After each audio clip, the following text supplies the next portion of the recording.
Dear Biafrans and progressive Nigerians, I welcome you to this historic January 15th broadcast. On behalf of all those who carried out the January 15th revolution in 1966, I bring to you a message of truth and freedom, for it is only the truth that can set us free from the bondages of war and propaganda, which we confuse as history. My name is Colonel Emmanuel Nwobosi. I am 80 years old. It is time to be bold. I am too old to lie. I am not afraid to die. It is time to tell you why we had to try. I am the last of the original coup plotters of January 15, 1966 with Major Chukwuma Nzogo. I knew Nzogo well. We went to school together. We trained together. We trained at Sandhurst Military Academy, UK. We lived together. Nzogo was our first head of military intelligence and uncovered terrible plans to wreak havoc across the country. We organized a group of progressive military officers to carry out a coup on 15 January 1966 to stop a jihad and bring sanity to Nigeria, steeped in nepotism, corruption, and mass murders. The government of Tafawa Balewa, controlled by the Premier of Northern Nigeria, Ahmadu Bello, were using us in the army to repress the Middle Belt and Western Nigeria. Houses and cars were burnt. Thousands were killed. There were 9 of us that planned the January 15th revolution. Majors Nzogo, Anuforo, Ifajuna, Ademoyega, Chukwuka, Okafor, Onwatuegwu, and Obienu, and myself. However, 4 of us started it: Major Ifajuna and Major Ademoyega in the south, and Major Nzogo and myself in the north. We then united as a single revolution. I am the last of the 4 original revolutionaries. None published the complete truth. Only me, Colonel Emmanuel Nwobosi, is alive today to tell the final truth, so that the lies will not triumph forever. They used us to repress the Middle Belt and the Yorubas. When we saw genocide, we began to disobey orders and swore to stop them. For instance, Major Chris Anoforo refused to release mass murderers caught with weapons and was court-martialed. He was replaced by Major Hassan Katsina, a northern Muslim willing to act. I was in Abeokuta, but refused to repress Yorubas. Instead, I opened our barracks as a safe place for them to run to. They told many lies about the January 15 boys to justify their genocide. But it is those of us that planned the revolution that they should have killed, not the 3 million innocent Biafrans that knew nothing.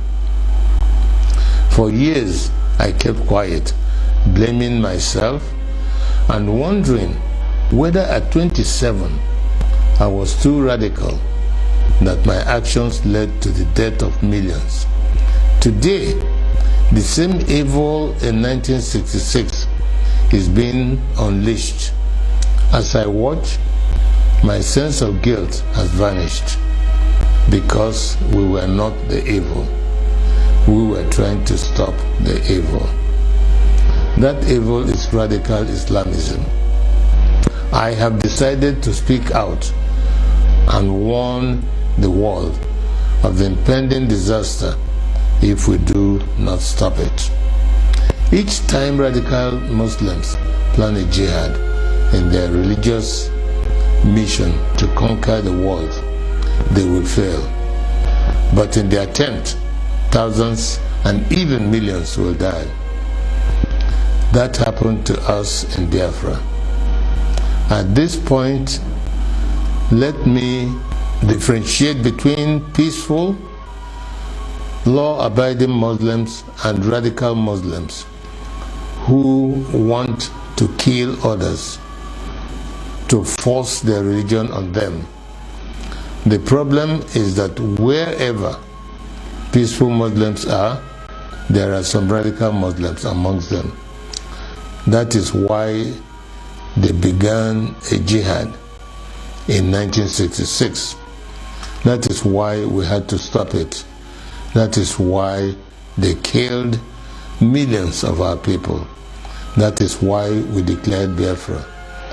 Because we are a peaceful people, and oil and water can never mix. My story is a warning to Nigerians. For years, I was prevented from speaking the truth by exile, prison, harassment, poverty, surveillance, and death threats held over many of the actors like Ojukwu, Zik, Awolowo, Ibiam, and the January 15 boys that survived. But as I watch today, many of the events that led to the revolution are happening again, like Boko Haram, Fulani militia, Niger Delta militants, Shiites, IPOB, and mass murders. Some people think we acted wrongly in carrying out the January 15th revolution, but they may not be fully aware of the realities then. We were trained by the British to be patriotic, to give the ultimate sacrifice for Nigeria, and to stop anyone acting against the nation. Instead of our leaders using us to defend Nigeria, they were using us to suppress the citizens. We decided to arrest them for their atrocities because no one was willing to act.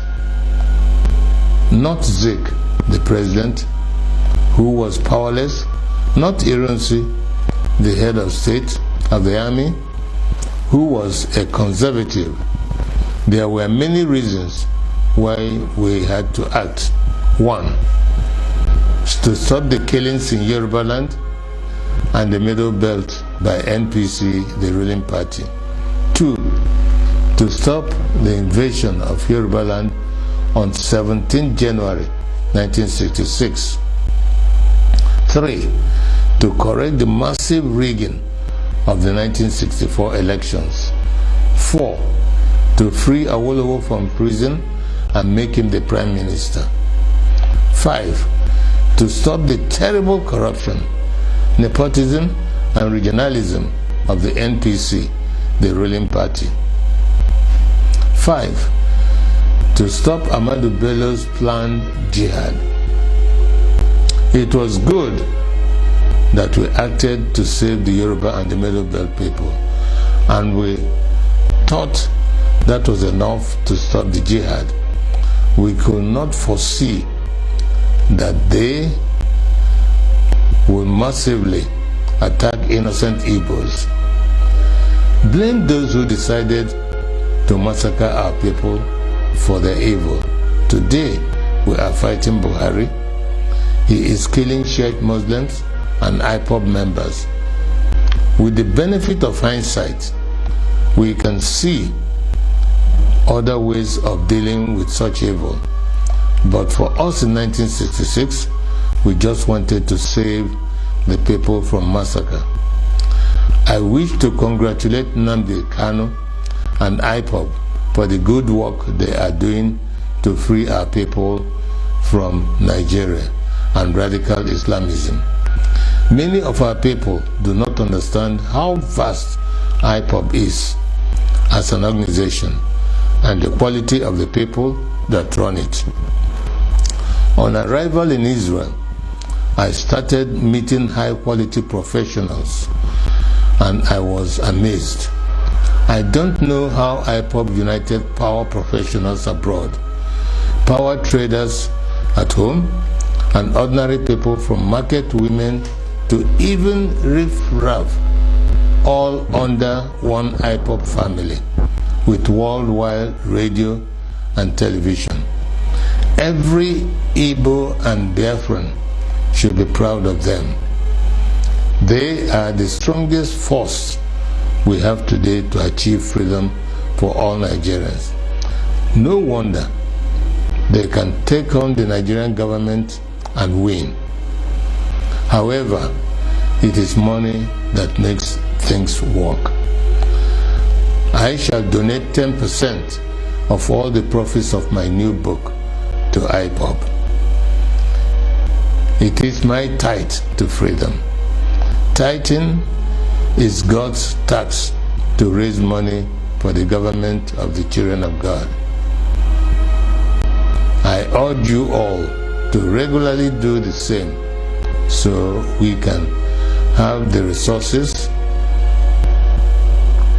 to achieve our objectives. On this day of 15th January 2019, the anniversary of our revolution, I want to hand over to Nnamdi Kanu and IPOB the baton of the January 15 boys, to you to complete the revolution we started. I am Emmanuel Nwobosi, a chief and elder of the Nwobosi people. I bring to you the blessings of the ancients. I fought for Biafra. I was wounded for Biafra. I shall die for Biafra. He said,